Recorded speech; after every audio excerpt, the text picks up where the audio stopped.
tonight's edition of Heavenly Hills Homestead live videos. So, wanted to go over this 5-gallon challenge. I want to show you guys how I'm going to do it. And I want to show you guys a couple different ways to do it. And, I think some of you might be kind of questioning, what exactly, to do, what can grow in it, and things like that nature. So first, I want to show you two of the options that you can grow in. You can literally grow in a 5-gallon bucket, which is right here.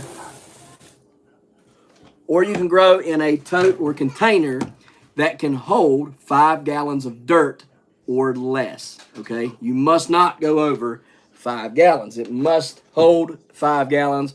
You cannot exceed 5 gallons. So those are the premise. Now, some of the rules is like this. So you got to weigh it, all right? Now, how do you weigh it? Well, you get yourself a scale, okay? You turn your scale on right here like this. Let's see what we got available tonight right here. Got some lettuce. Pick me some lettuce, all right? Turn my scale on, dry. I just picked it. We're going to weigh it dry. All right, put it on my scale. And that weighs 0.1 ounces, okay? So it's not much. We've turned on the grams here. You might get a little bit better accurate reading. Grams.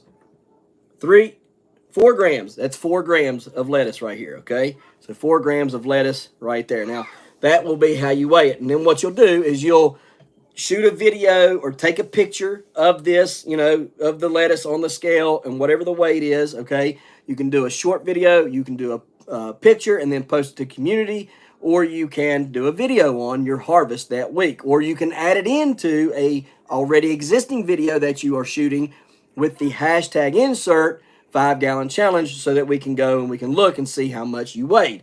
Do not wash this and then go and weigh it. And here's why. Let me go get this wet real quick. We already know it was 4 grams, right? Now watch this.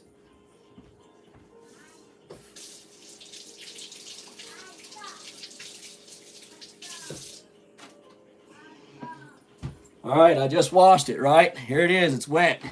Now watch. 6 grams.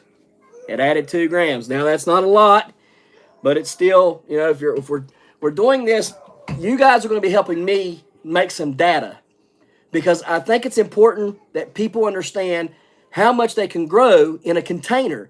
I don't think anybody has realized, well, the majority of people, especially in America, have not realized that they don't have to go out and have this humongous garden to be productive.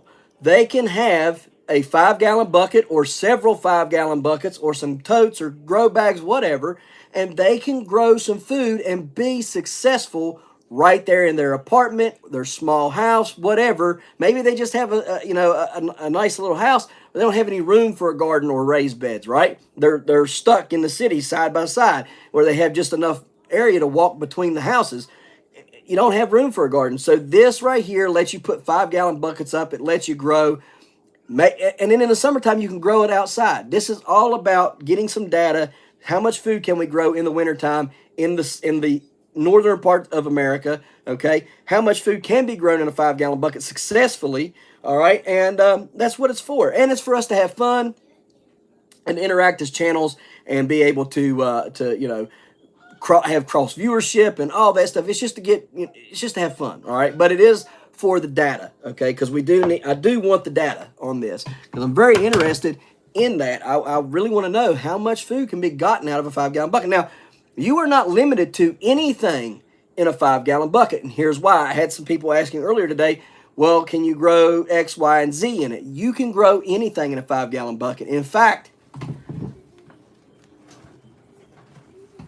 if I so choose, I can take this humongous 3+ pound sweet potato, and I can take those right there off of here, and I can grow it in that 5-gallon bucket, or I could just stick the whole thing in there and grow it, right? I'm not limited to that. I can take potatoes, just regular potatoes, and put in here and grow in that 5-gallon bucket, okay?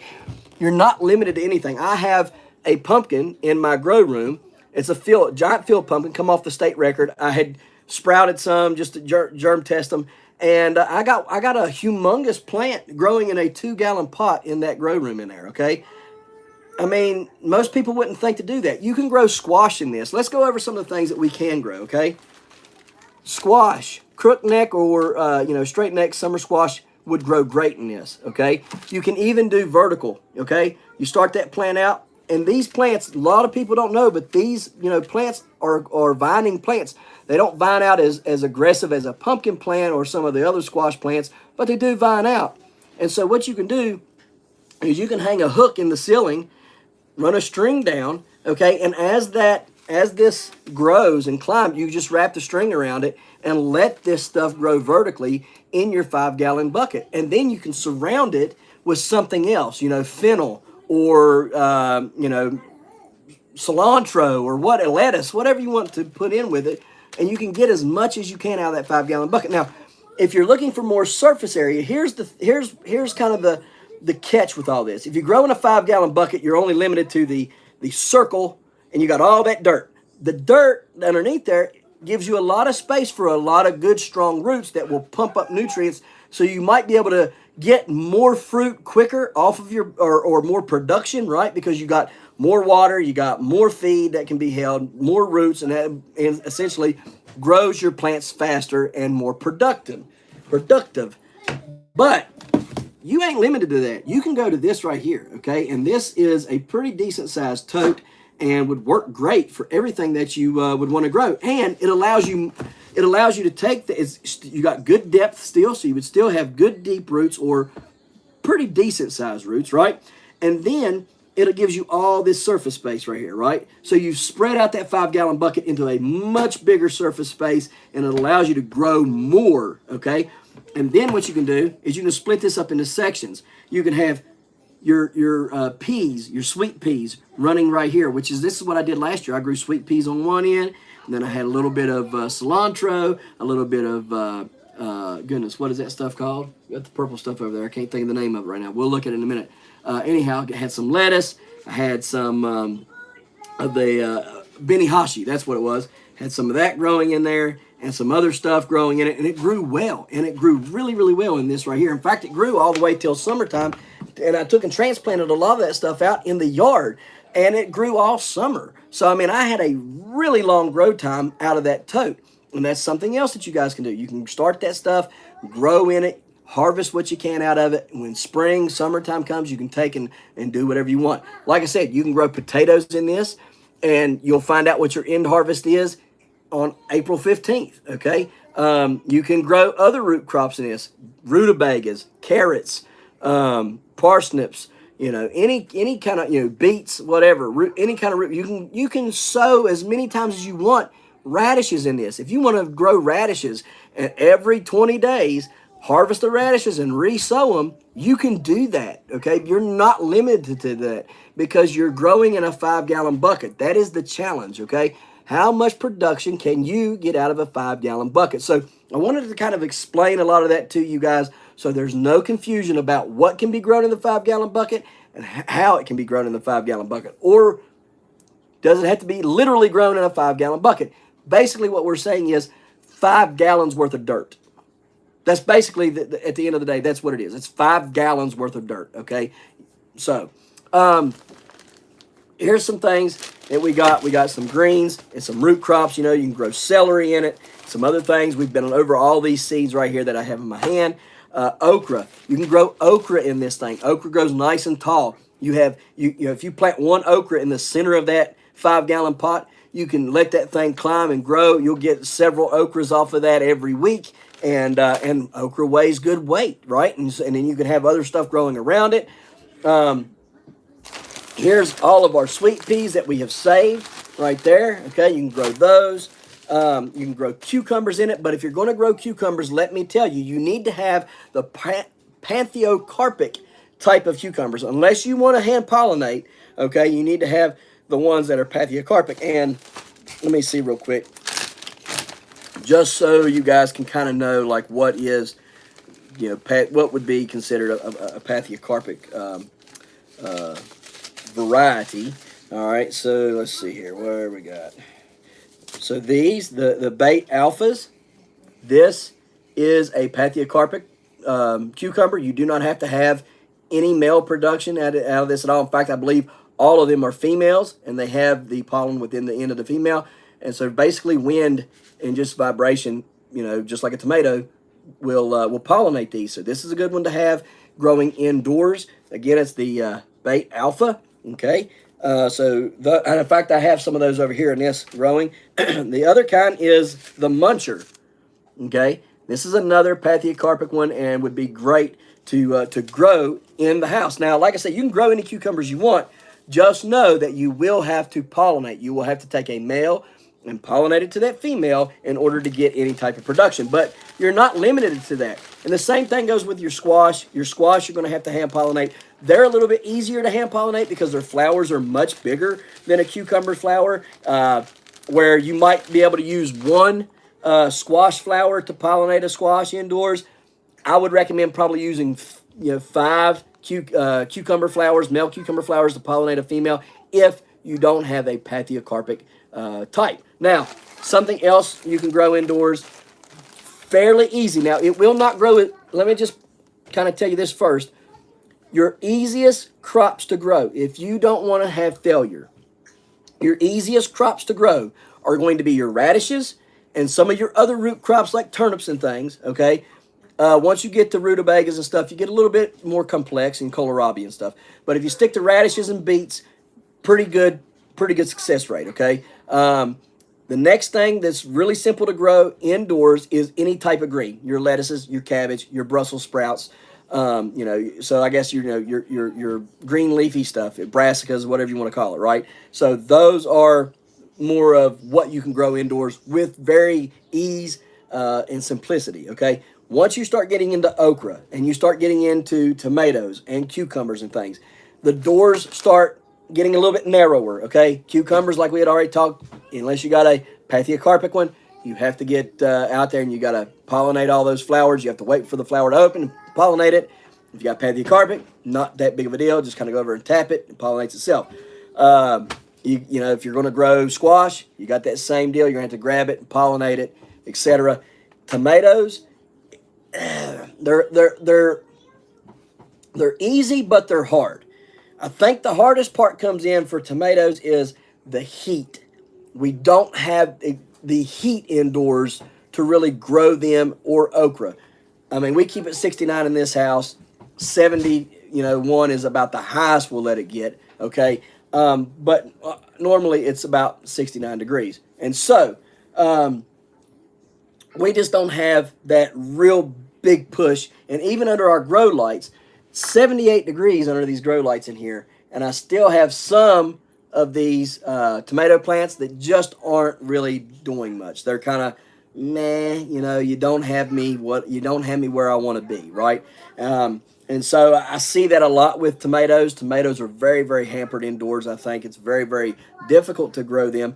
But if you've got a spot that you can kind of focus the heat on, like this mini greenhouse, where I can keep it 78 to 80 degrees indoors in this mini greenhouse, okay?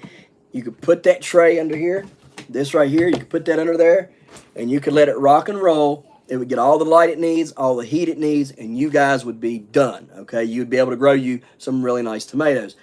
It's just trying to get that heat and that light right for the tomatoes. It's easy to grow them inside up to a point. They'll get yay big, and then they just kind of like, I need some more in order for me to really amp up production and do what I got to do. I would say something maybe a little bit easier than tomatoes to grow inside might be either a tamarillo or a tomatillo, okay? I would say because they're more like trees. Yes, they like the heat, but for some reason, I can get them to grow indoors a little bit better than I can get my tomatoes to grow indoors, and the production is actually there. A tomatillo just seems like, all it wants to do is just produce and produce and produce and grow, whereas tomatoes are kind of finicky. So that's kind of the rundown of what you guys can grow. You're not really limited to anything. If you just want to take and grow a giant head of cabbage in this, a giant head of cabbage, some of these guys reach 30+ pounds on a giant head of cabbage. You're more than welcome to grow just a single head of cabbage. You don't have to grow multiples of things. just show the progression, show what you're going to grow, show the progression of what you're growing, and then the totals at the end of what you grew. Okay, and if you only have one harvest, that's fine. If you have multiple harvests, we already went over exactly what to do in order to get those harvest numbers in and count and qualify for the contest or the challenge. So, without further ado, let's kind of move on to what we are thinking about planting. Now I done got my seeds out, and I'm like, oh, want to grow everything, right? So this is what we're going to do. I'm going to show you right now. Here is my tote that I'm going to grow in right here. 5-gallon bucket. Can I show y'all? There's the 5-gallon bucket. All right. And all we're going to do is take it and kind of dump it in here.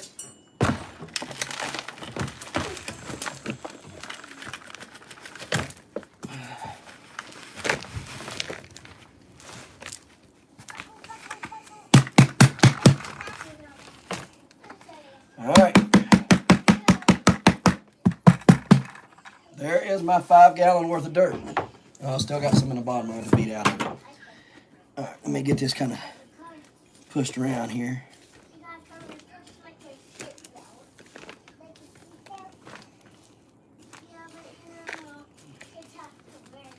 This stuff is going to be heavily nutrient because it's just loaded with good stuff from compost. This has actually been composting is what this has. It's a lot of stuff that I've composted in the house. So it's actually quite dark and good looking soil there, really.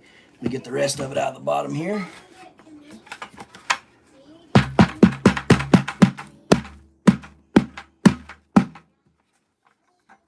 Oh, come on.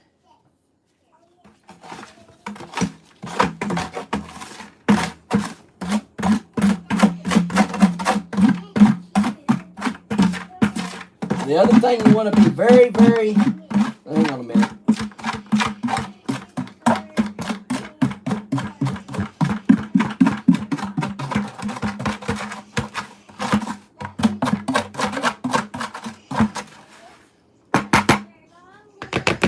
Okay.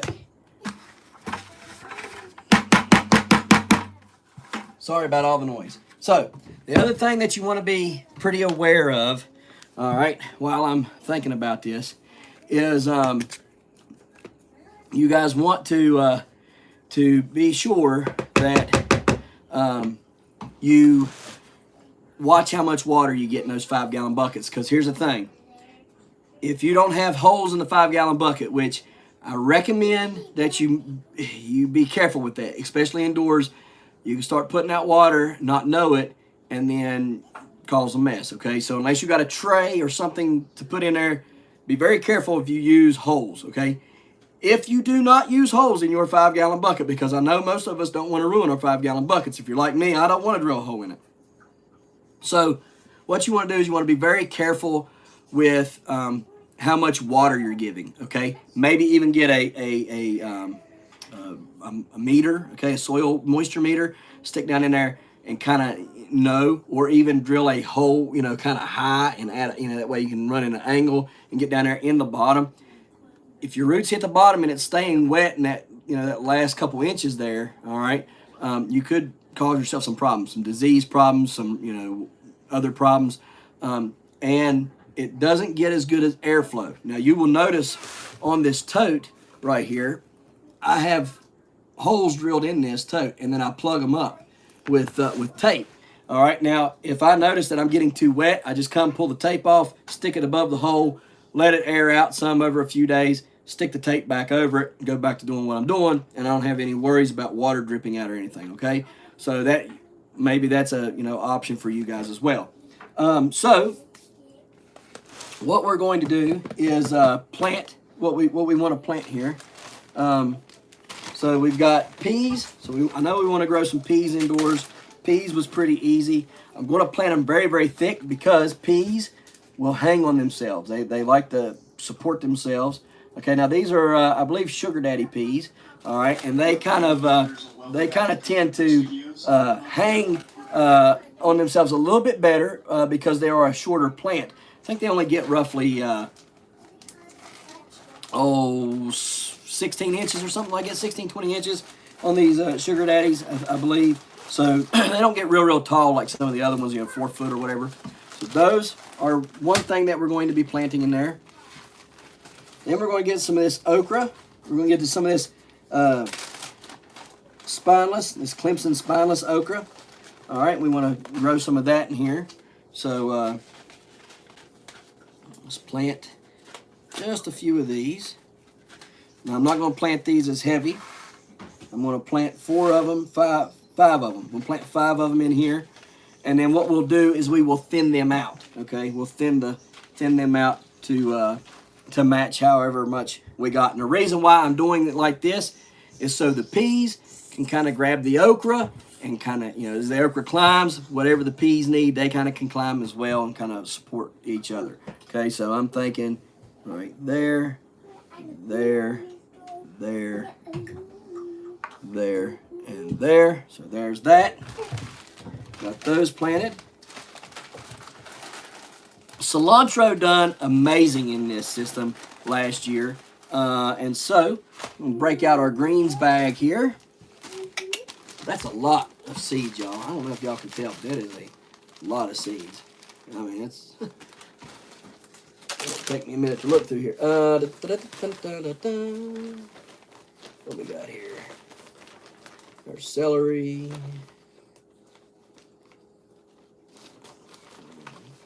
Give me this. Celery, lettuce. We'll keep that out. Lettuce. We'll keep all those out. And I'm going to grow some of these small little carrots right here in this. So keep those out. Because I believe those little carrots would do great in this. Got some basils. There's my Russian red and ragged jack kale. We're going to grow some of that. And some red Ursula kale as well. So let's see here. And we have some scarlet kale that we'll grow in there too, because we like soups with kale in it. So there's that. What was I looking for specifically? Don't want that, don't want that, don't want that.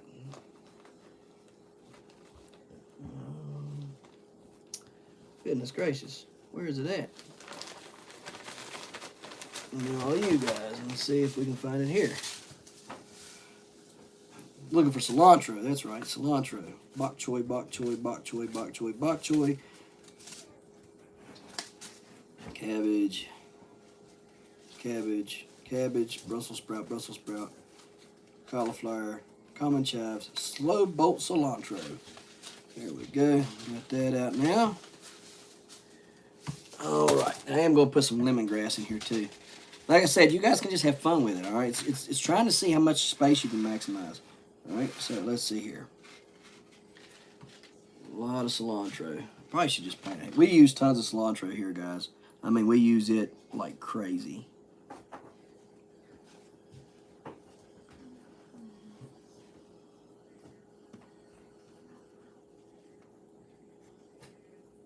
All right, so there's that. All the cilantro's planted now. Put that back there. Get this lemongrass real quick. Like I say, we like lemongrass here as well. Does pretty good. I might have to buy some more of it before springtime comes. Right, there's that. Button it back up here. All right, so we got the lemongrass. Let's break that up with these small carrots real quick. Haha, nah, dude. Not watching the auctions, bruh. Let's see. Actually, I don't really ever watch them things. I watch one or two here and there, but most of the time I don't really watch them. So let's see here. And you'll have to thin the carrots out. you know. So just as you're growing them, you know, thin them out there a little bit. There we go. Got the carrots planted. All right. So what do we got next here? Got lettuce. Okay. Let me see. Let's plant some kale first. So I'm going to take just a few of each kale and plant them in this. Just a couple. We'll just kind of do like a mix of them all in one little area, and then I'll get me a little lettuce patch over here on the end. All right.